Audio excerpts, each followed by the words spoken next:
ఇల్లు లేకపోయినా ఇంటి నంబర్ బల్దియాలో ఏం జరుగుతోంది? వరంగల్ మున్సిపల్ కార్పొరేషన్ పరిధిలోని కాశీబుగ్గ సర్కిల్లో ఇంటి నంబర్ల కేటాయింపు తొలగింపు వ్యవహారంపై వివాదం నెలకొంది. డిప్యూటీ కమిషనర్ ప్రసన్నరాణిపై బాధితులు బల్దియా కమిషనర్కు ఫిర్యాదు చేశారు. తమ ఇంటి నంబర్ను అక్రమంగా తొలగించారని వారు ఆరోపించారు. అలాగే పైడిపల్లి శివారులోని సర్వే నంబర్ 527లో రామస్వామి వెంకటరెడ్డికి భూమి, ఇల్లు లేకపోయినా అక్రమంగా ఇంటి నంబర్ కేటాయించారని ఫిర్యాదులో పేర్కొన్నారు. అధికారులకు లంచం ఇస్తే బల్దియా భవనాన్ని తమ పేరుపై మార్చేలా వ్యవహరిస్తున్నారని బాధితులు ఆరోపించారు. ఈ వ్యవహారంపై సమగ్ర విచారణ జరిపి నిబంధనలకు విరుద్ధంగా ఇంటి నంబర్ కేటాయించిన వారిపై చర్యలు తీసుకోవాలని వారు డిమాండ్ చేశారు. తమకు న్యాయం చేయాలని కోరారు. రోడ్డు కనమల్ల గణపతి టెంపుల్ దగ్గర ఉంటుంది మాది. మాకు 2020లోనే మాకు ఇంటి నెంబర్ ఇచ్చిర్రు. మా ఇంట్లో మేమే ఉంటున్నాము.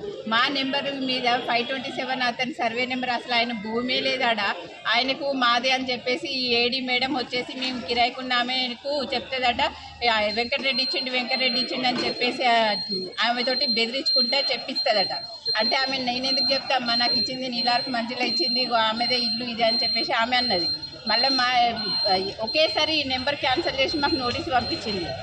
ఏంది మేడం మరి ఇట్లే నెంబర్ ఎందుకు క్యాన్సిల్ చేస్తారు ఇంటి నెంబరు అని చెప్పేసి మేము అడిగితే, మీరు ఏడీ సర్వే రిపోర్ట్ పెట్టుకుని రండి, అది 527లో ఉన్నది 624లో లేదు అని చెప్పేసి ఆమె అంటుంది. సరే అని ఏడీ సర్వే నెంబర్ పెట్టించినాం.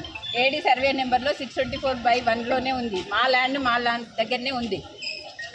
అతను వచ్చేసి మా ఇంటి గోడ కూలగొడితే ఎఫ్ఐఆర్ అయింది.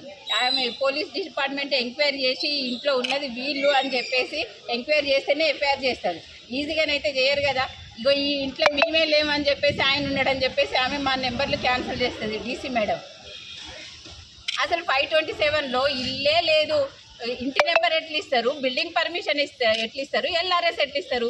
ఇగో ఇది మాది అని చెప్పేసి ఏడీ సర్వే రిపోర్ట్ కూడా తీసుకొచ్చి ఆమెకి ఇచ్చినాము. మళ్ళీ సాగదీస్తుంది. ఇప్పటికి 10 రోజులు అవుతుంది. ఇమ్మీడియట్లీ మా నెంబర్ని మాకు అలర్ట్ చేయాలి.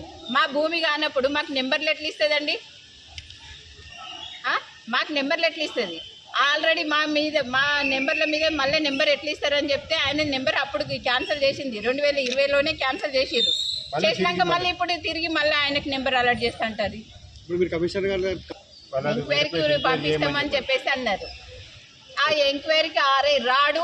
ఆర్ఐ ఫోన్ చేసినా ఇప్పుడు వస్తే అప్పుడు వస్తాడు అంటాడు, వెళ్ళిపోతాడు. సమ్మద్దు. ఇగో కరెంటు బిల్లు కూడా చూడండి. మేము ఆ ఇంట్లో మేము లేకపోతే మా కరెంట్ బిల్లు ఇంటి పన్ను ఎట్లా తీసుకుంటారు? 2 నెంబర్ తీసుకున్నారు.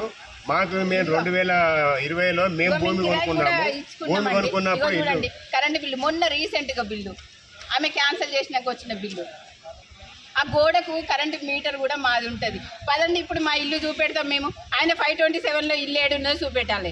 ఆ లేని వాళ్ళకు పర్మిషన్లు ఇస్తారు, అంటే లంచాలు ఇస్తే ఏదైనా జరుగుతుంది. ఇప్పుడు నేను లంచం ఇచ్చి మున్సిపాలిటీ ఆఫీస్ నా పేరు మీద ఇయ్యమని అంటే ఇస్తారు.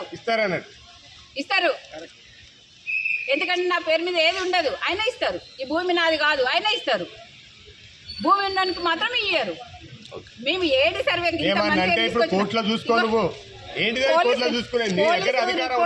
పోలీస్ వాళ్ళు కూడా ఏడీ గారికి ఎంక్వైరీ రాసిండు.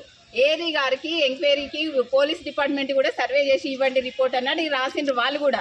ఈ సర్వే చేసి ఇచ్చిండు. 624లోనే ఉంది, వీళ్ళదే భూమి అని చెప్పేసి క్లియర్గా మ్యాప్తో సహా పంచనామాలు చేసి అందరికీ నోటీసులు 14 మందికి నోటీసులు ఇచ్చిండ్రు. చూడండి పంచనామాలు ఇవన్నీ క్లియర్గా అన్నీ ఇచ్చిండ్రు.